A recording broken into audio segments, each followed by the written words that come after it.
Good morning.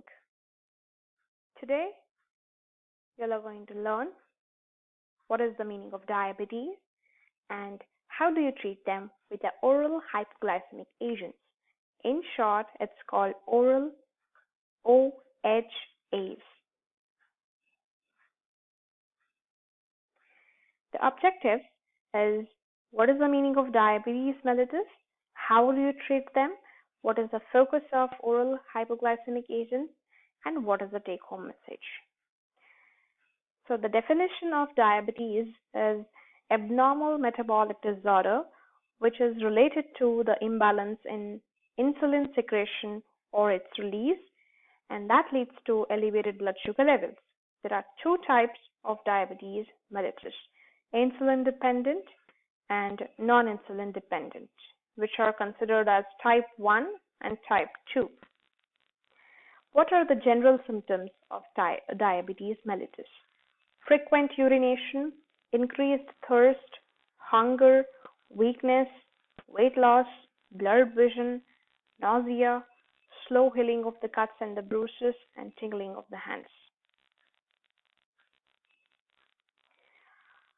If the diabetes is not treated, it leads to the different types of the complications to the vital organs like heart attack, peripheral artery disease, diabetic retinopathy, cataract, glaucoma, diabetic foot, diabetic nephropathy, peripheral neuropathy.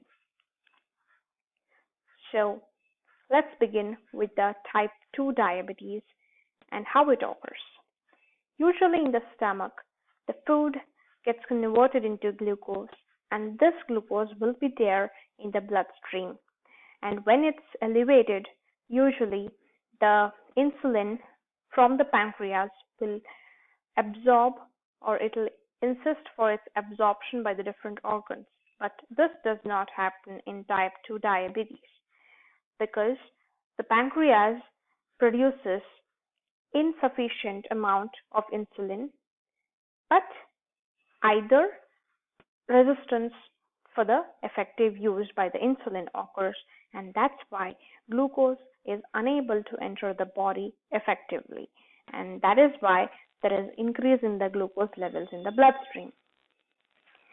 So how do you treat it? With the use of anti-diabetic drugs. Usually either you have to increase the insulin secretion with the use of different drugs like sulfonylureas and meglitinides, and they affect on the pancreas to increase the secretion. In the liver, metformin, for example, it decreases the hepatic glucose production, and in the intestine, if it's affected, it decreases the absorption with the use of some acarbose, and if we decrease the gastric emptying time, or if we decrease the gastrointestinal motility, that time we can decrease the absorption of glucose to the bloodstream.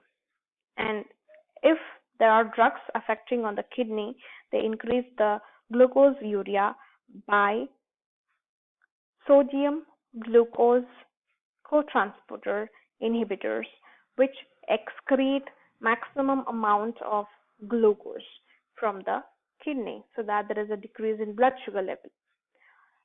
If the drugs affect on adipocytes and the skeletal muscles to sensitize for storage of glucose in terms of different modes like glycogen, or if it's there in the glucose, then they will increase the sensitivity with the use of glitazones, or some of the examples which increase the insulin sensitivity in the different types of tissues. Coming to its mechanism of action, if we increase the insulin secretion by pancreas, the glucose will be sensitizing the insulin to get secreted. So when the glucose enters through the glucose transporters and the metabolism, there will be a depolarization of the potassium, and that's why the calcium level will be increased when calcium ion channels get open and there is an exocytosis, which leads to insulin secretion. When sulfonylurease drugs blocks this, then only there is a insulin secretion. In the cases of hepatic glucose production, if we decrease by acting on the liver, like metformin, it acts on the liver to decrease the gluconeogenesis and glycogenolysis and fatty acid oxidations. So there is decrease in the blood sugar level. And this metformin also acts on skeletal muscle, like it will increase the insulin-mediated glucose uptake and glycogenesis, fatty acid oxidation will be decreased. And coming to the sensitivity of the insulin is being increased in the adipocytes or in the skeletal muscles with the use of one of the major receptors present in them is peroxisome proliferative activator receptor gamma, which will be acted by different types of drugs under the thiazolidinedione, that is rosiglitazone and pioglitazone. Usually there are more gamma receptors as compared to alpha receptors, and when the thiazolidinedione is affected, it acts on this PPAR receptors by binding and increases the transcription process and the translation, so that the storage granules present in them will sensitized to increase the movement or increase the transport of glucose inside the adipocytes with the use of GLUT4 transporters.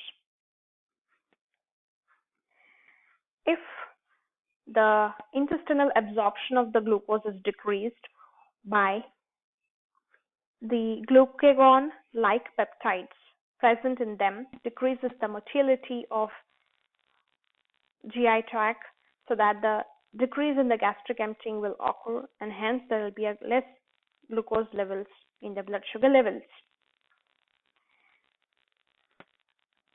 Or if we decrease the intestinal appetite, in that case the less amount of glucose intake will appear. Another mechanism of action is if we increase the excretion of glucose from the kidney, usually there is a less chances that blood sugar levels will be there. The major area where the glucose will be reabsorbed is proximal tube or proximal convoluted tube, and 90% of the renal glucose reabsorption occurs here. And in this renal proximal tube, if the sodium glucose co-transporters are being inhibited, in that case the reabsorption is less, and that leads to excess of glucose in the urine and it gets excreted. So this is the major mechanism of the actions of most of the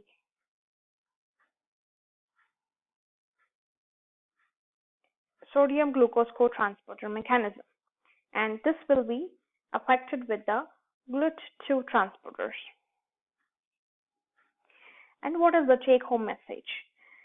The treatment and the management of type 2 diabetes can be done by non-medical therapy using improved diet or regular exercise and a healthy weight, or if it's not being controlled, that time medications are required to control the blood sugar levels, and sometimes self-management with the lifestyle modification itself can treat the type 2 diabetes, and they can manage a normal blood sugar levels. Thank you.